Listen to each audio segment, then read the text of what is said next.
Hello everyone, I'm Hugo Tucker from Tucker Stone. I'm delighted to be joined by Magnus Hibbert from GSK, who are a client of ours. Magnus is currently the SVP of HR for GSK's commercial global population. And prior to that, he was the SVP HR for GSK's consumer healthcare business. Hi Magnus, how are you doing? Hey Hugo, good to see you. Thanks for the chance to catch up today. No problem at all. So we're here to talk about enabling strategy with culture. So I think I'd like to kick off, Magnus, by asking you maybe how you recognise the signs where there is a business transformation or change objective, and how you see that a shift in culture may be part of the solution.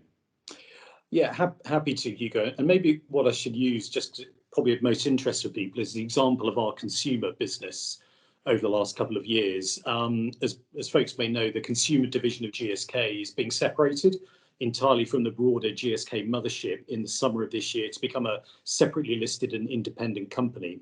And so I was involved in the kind of planning and preparation for that change. Now, as we as a leadership team reflected on the journey from a division to an independent company, it became very clear that we needed to reset the purpose that consumer company would represent, and having identified that clear purpose, be very clear about how the strategy would need to evolve, frankly, so that we could deliver faster top line growth by being clear about how to win and where we would play. And really what became clear as we then looked at what it would take to deliver that strategy was two clear things. One, we had an operating model within the division that was frankly too complex and too slow.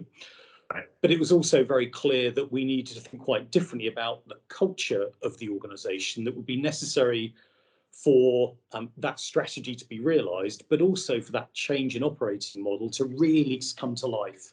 And a view that actually the culture was probably the biggest single opportunity for us to be successful as we transferred from being part of a big pharma company into a consumer packaged goods company, and with the independence that comes with it.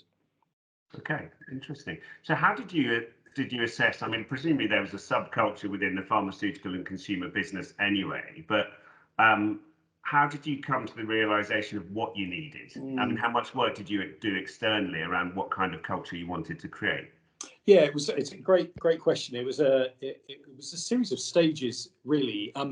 I mean, you're right, to some extent there were subcultures in different parts of GSK, given its 100,000 people around the world. But actually those differences had never really been considered or formalised in terms of what would be important for a consumer packaged goods company. So really in defining that culture, really that process started with the leadership team of the consumer division, where it was leadership team owned and driven by myself and the CEO, but with broad inputs from across the organisation. Really what people felt they wanted to retain and nurture from our GSK heritage, but also what people thought needed to be different and differentiated as a CPG company, but with the strategy that we defined. And perhaps what was important is we came up with some different versions, and we came up with a couple of versions that we road tested amongst our kind of top 100 or so leaders, and frankly changed it and sharpened it to become more acute and more relevant for where we were trying to go. So iteration was really important. I think the second key point was about keeping it simple. I know there are other organisations externally that have broad, long statements around their culture or multiple behaviours and multiple values. We wanted to keep it dead simple by having one value of do the right thing, and just three simple behaviours of do what matters most, go beyond, and keep it human. Simple language that can easily translate around the world, but also frankly easy to remember and reference. And I think the third reflection then was how we embedded it, because it's, you can come up with a culture and a set of behaviours. There's a danger it just becomes wallpaper and irrelevant for people. And therefore we were really thoughtful about how we wanted to make it sticky or embed it over time. And really there were a kind of series of chapters to that over the best part of a year or so. First of all, having defined those behaviours and that one value, we spent some time with the top 100, 140 leaders, bringing that to life, both in the context of their work and their functions, their teams, and getting them to reflect on what that meant that could or should be different in their day-to-day work or plans, but also how those behaviours could link to that leader's own individual purpose, and how it could help them to become more powerful as a leader moving forward in the role they played in a very distinctive way. And we probably spent the best part of, in hindsight, about 3 months with those top 100 leaders, bringing it to life in a very grounded way for them and their remit. We then thought about the next tier of leaders. We've got 800 kind of middle to senior managers across the organisation globally.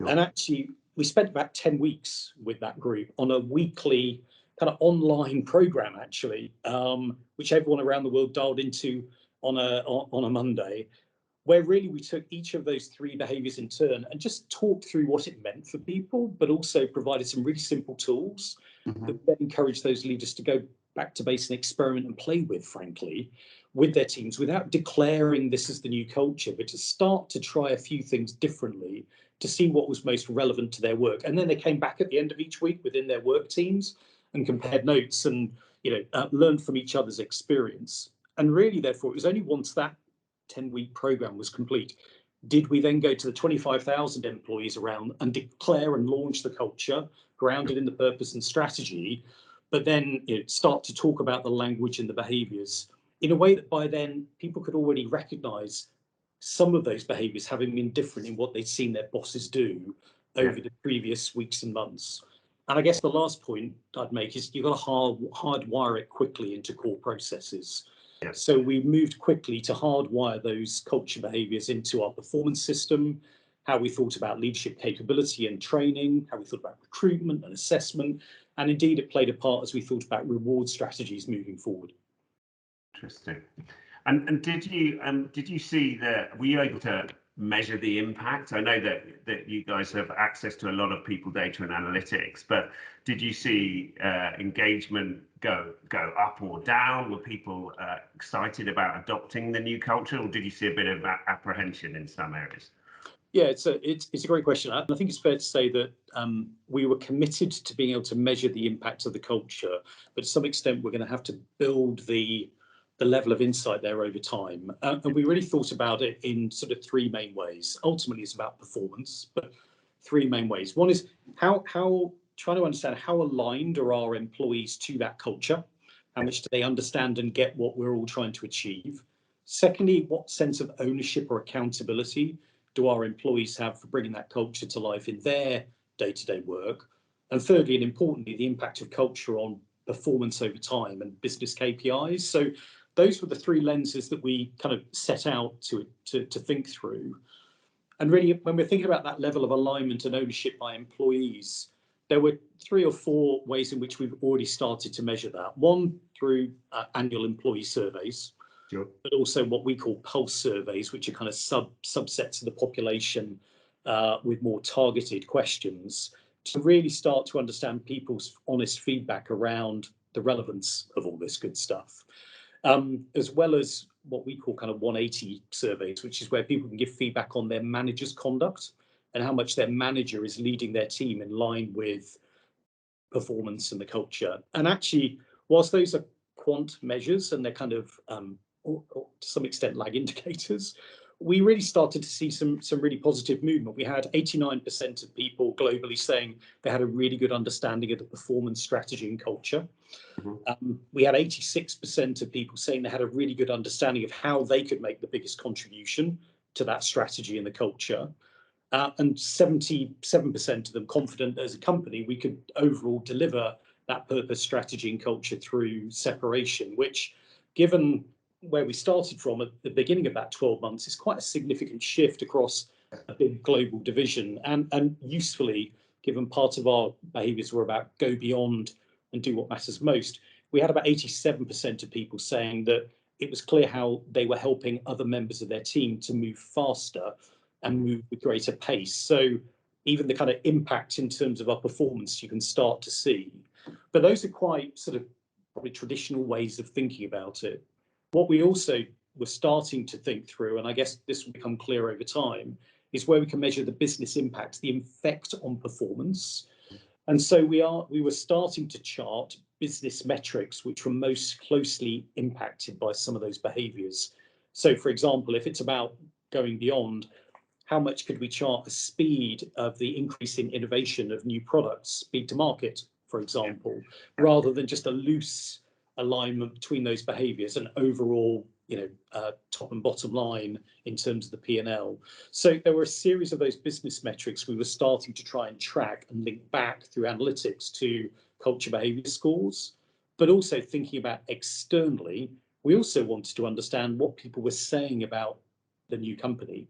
And as the company becomes a public company in the summer of 22 under the new label of Haleon, we're going to be consistently using Glassdoor feedback or other data sources to really track almost the employer brand and the reputation of the company from an external perspective, which is really important if we're going to have a responsible business with a positive reputation to track and understand and try and influence.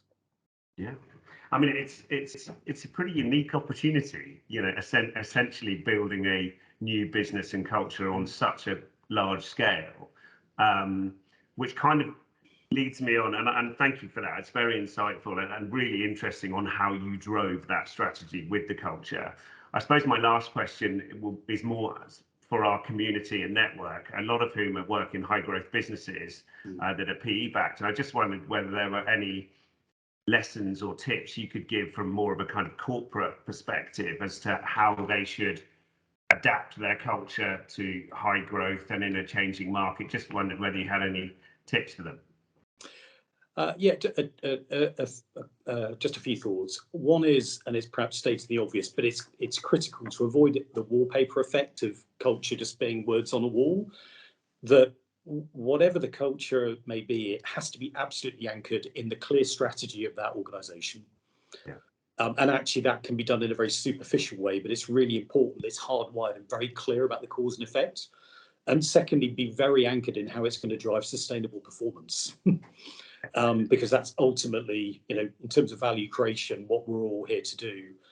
I think then my advice would be to make sure it's really clear about and really honest, actually, about what are some of the aspects of a business that people need to nurture and retain, but then real honesty about the stuff that's not working and that will make a difference to be more competitive. Yeah. I think the more that can be driven by data and insight rather than gut feel and subjectivity or a CEO's particular bias, helps you have a better chance of it hitting the spot. Keep it simple.